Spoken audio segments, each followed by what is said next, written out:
Bonjour et bienvenue à la Minute de formation offerte par Actualisation.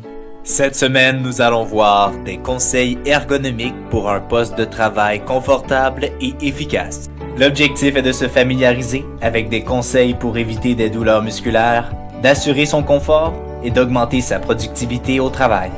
De nos jours, les travailleurs de bureau sont de plus en plus sédentaires et utilisent leurs ordinateurs pour des périodes prolongées.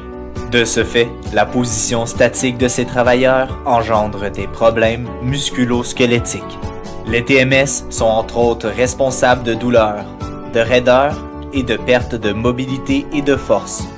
C'est pourquoi, parmi les buts de l'ergonomie au bureau, il y a réduire les blessures et la fatigue, assurer le confort et augmenter la productivité.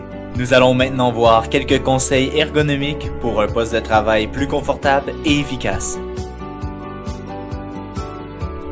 Le dossier doit être incliné entre 90 et 120 degrés, les genoux, eux, à 90 degrés, les pieds doivent être plats au sol ou sur un repose-pied. Il faut ajuster la hauteur de la chaise de façon à ce que la hauteur des coudes soit au même niveau que la hauteur du clavier. Attention, le clavier et la souris sont toujours au même niveau. Les yeux doivent former une ligne droite avec le tiers supérieur de l'écran et le travailleur doit se situer à un bras de distance de l'écran. Pour prévenir la fatigue visuelle, il faut éviter les surfaces de travail brillantes et préférer les surfaces avec un finiment. Porter le regard au loin, 5 mètres et plus, pour reposer les muscles oculaires et favoriser un affichage en mode positif.